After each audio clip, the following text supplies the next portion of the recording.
Bonsoir à tous les petites lucioles. Alors écoutez, je vais vous faire entendre une vidéo qui me parle énormément, où je m'efforce de vous éveiller, hein, de par mes tirages, de par certaines vidéos qui me parlent.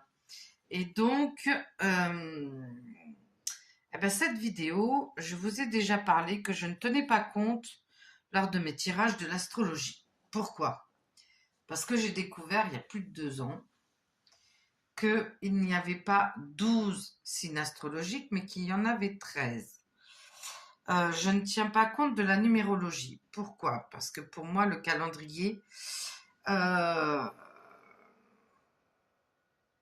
le calendrier pour moi n'a aucune... Alors, je ne vais pas dire qu'il n'existe pas, mais voilà. Tout comme le reste.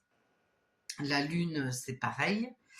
Je n'attends pas la pleine lune pour faire ce que je veux faire. Donc, ou des protections, ou des rituels d'abondance. Je ne tiens pas compte de ça. Voilà. Donc, je m'efforce de vous éveiller. Excusez-moi, je baille, il est un peu tard et j'essaye de tenir le coup parce que les grands ont demandé de tenir le coup. Donc voilà, alors je vais vous laisser visionner. Bien sûr, chacun a son libre arbitre, doit avoir du discernement, mais mon but n'est pas de vous faire miroiter ce que vous voulez entendre. Donc à travers mes tirages, j'essaye de vous faire comprendre certaines choses, j'essaye d'éveiller votre conscience, j'essaye de vous faire évoluer, de vous faire monter en vibration et de vous faire comprendre que nous vivons dans un monde de manipulation. Voilà. Donc, peu importe ce que... Parce que j'entends déjà, hein, mes oreilles sifflent. Clairaudience, clairvoyance, ça siffle déjà. Mais bon, la vérité, elle est là. Et il va falloir que ça soit accepté parce que de toute façon, ça se saura. N'oubliez pas l'Apocalypse. L'Apocalypse, c'est les révélations. Donc, je vous laisse visionner et vous comprendrez tout ce que j'essaye de vous faire comprendre en vous apportant de l'amour, en vous apportant de la bienveillance, en vous apportant un grand respect, parce que je suis là pour ça, ni plus ni moins. Allez, on fait ce visionnage ensemble.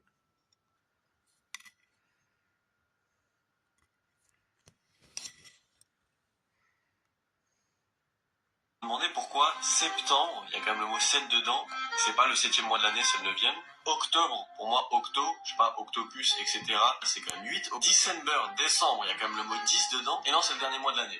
Et on pourrait se dire, bah, juste c'est comme ça, mais est-ce qu'on n'a pas quelque chose de naturel qui pourrait constituer des mois ou des cycles pour nous? Et bien si, il y a quelque chose qui s'appelle la lune. Nouvelle lune, les croissants, les quartiers, les demi-lunes, les pleines lunes. Ah, c'est curieux, tiens, ça dure combien de temps un cycle de lune? 28 jours. Tiens, est-ce que si on nous avait menti, il y avait 13 cycles dans une année, ça ferait combien? 13 fois 28. Ah, ça ferait 364 avec le jour de la résurrection. 365 jours finalement avec des mois qui font 28 jours et qui sont uniformes. Même pas uniformes, on s'en fout, c'est un concept humain qui sont juste basés sur la lune. Comme les cycles menstruels des femmes sont basés sur la lune. Tiens, c'est bizarre, on n'a pas les bons mois, on n'en a pas 13 et puis c'est dans le mauvais sens. Bah tiens, quand est-ce qu'on devrait commencer l'année? Qu'est-ce qui ressemble dans la vie avec la naissance, la renaissance, la floraison et puis la création? oh tiens, le printemps, est-ce qu'on ne devrait pas commencer l'année par mars-avril par exemple, plutôt que de commencer en plein milieu de l'hiver, là où tout est dormant, tout est hibernant, la nature se régénère, nous nous régénérons, certains animaux hibernent, on voit bien en tant qu'être humain on fait des stocks, on aime bien être sous la couette, au chaud, en sécurité l'hiver. Et notre année, elle commence comme ça, en plein milieu d'un mois dormant. Ok, bon, pourquoi pas. Tiens, on nous aurait enlevé un mois, pourquoi pas. Et est-ce qu'on nous aurait pas enlevé une constellation aussi? Tous les astrologues le savent, il y a 13 signes astrologiques, il n'y a pas 12. Ah tiens, si, il y a une 13e constellation en fait. Ophiuchus, je sais pas si je la prononce correctement. On va dire non, mais Johan, t'es un peu complotiste. Ah non, mais c'est une constellation qui est visible dans le ciel, hein. C'est juste, ça a été découvert par les astronomes, les Babyloniens, tiens, il y a 3000 ans.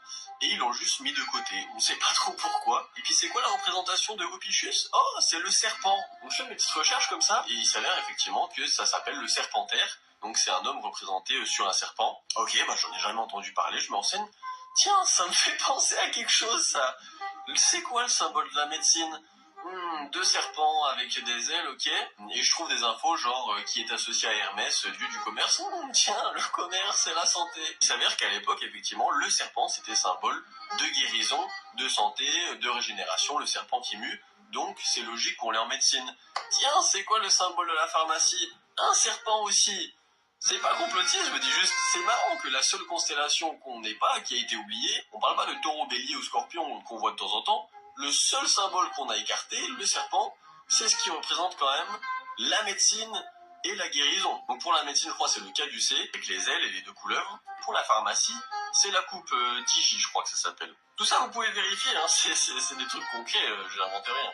Et la coupe Digi, qui serait la coupe du savoir, le serpent de la santé, qui entoure la coupe du savoir, et c'est notre symbole de toutes les pharmacies, là où on avait une pharmacie naturelle, comme toutes les civilisations avant le savaient, la nature, et en fait, maintenant, si tu vas dans une pharmacie, il n'y a plus que des éléments chimiques. Tiens, c'est marrant. Et en fait, je me dis ça pourquoi? Parce que là, je tourne cette vidéo le 11-11, et dans l'ésotérisme, on a des croyances comme quoi il y a des portails qui s'ouvrent, le 8-8, le 9-9, et je me dis, mais comment il peut y avoir un portail aujourd'hui si on n'est même pas sur le bon calendrier? Parce que c'est juste une invention, les dates de l'être humain. Le temps est une invention, là je vais plus loin, mais le temps est une illusion, ça n'existe pas. Donc je regarde les documentaires comme ça sur le temps, une conférence, c'est juste un mec, Newton, qui a dit le temps c'est comme ça, et en fait tout le monde a suivi ça. Il y a des mecs qui, juste après, ont dit non, c'est relatif, on est dans la relativité, le temps n'existe pas du tout. Mais vu qu'il l'a dit, c'est resté comme ça dans les croyances. Et c'est là que tu vois que toute notre humanité est basée sur des croyances ou des gens qui ont dit des choses et puis c'est resté. Julius César, il voulait son mois. On a un petit mois de juillet à 31 jours. Il y a des mecs qui ont vu une constellation il y a 3000 ans puis ils ont dit ouais, elle est pas importante, alors qu'elle est visible dans le ciel. Hein. L'être humain, il a inventé que le 11-11, c'est marrant, il y a 4 fois 1. Il y a des portails, on va recevoir des énergies. Et pourquoi pas? C'est un bon jour pour que j'ai fait ma méditation, je vais faire mes affirmations, mes intentions. Et je suis pas là pour polariser le débat et puis pour dire aux gens ça sert à rien, c'est bête. Et décrédibiliser l'astrologie, l'astronomie. C'est un bon jour, mais on peut manifester tout le temps en fait. On peut manifester aujourd'hui le 11-11, comme demain le 12-11, ou comme un vendredi 13. Tout ça c'est des croyances, tout ça c'est un jeu, tout ça c'est une simulation. Si tu vois vraiment du prisme de tout ça, c'est... Le mot simulation il me dérange parce que ça veut rien dire, mais c'est Hunger Games, et tu joues aux règles du jeu, aux lois universelles, la gravité, la relativité, les lois d'attraction, et on est des giga êtres spirituels qui peuvent créer ce qu'on veut avec la pensée. Et ça, on veut pas que tu le saches. Alors que tu peux manifester en tout instant, et c'est ce que je vous explique depuis 4 ans sur mes réseaux par mon expérience. On a juste à manifester ce qu'on veut, c'est notre super pouvoir. On pense, on le visualise, on le crée, c'est tout. Donc maintenant, j'engage votre discernement, votre libre arbitre. Pourquoi on nous aurait enlevé un mois dans l'année? Pourquoi on n'a pas fait 13 fois 28, qui fait 365 jours? C'est quand même plus simple. Pourquoi on a évincé une constellation qui est un signe du zodiaque? Donc pourquoi il n'y a pas des gens qui seraient serpents, comme scorpion, comme taureau? Et moi j'ai pas les réponses, je vous pose juste la question, c'est quand même marrant. Et ce signe, le serpent, c'est quand même ce qui dirige notre monde actuellement. Le commerce de médicaments, la santé, pourquoi on t'empoisonne la nourriture pour te rendre malade et que tu sois profitable? Moi ma question elle est simple, si la médecine c'est devenu un business, pourquoi on voudrait te guérir? Si le dentiste, son business c'est de soigner tes dents qui sont en mauvaise santé, pourquoi il te conseillerait un bon dentifrice? C'est ça en fait le discernement. Et peut-être pour vous le complotisme, je sais pas, si vous croyez que c'est trop loin pour vos croyances. C'est ça qu'il faut remettre en question, je pense. Pourquoi on nous mentirait? Je sais pas, peut-être que c'est profitable pour certaines personnes. Pourquoi on nous aurait enlevé un mois? Pour nous dérégler, peut-être vous pensez qu'on nous mentirait?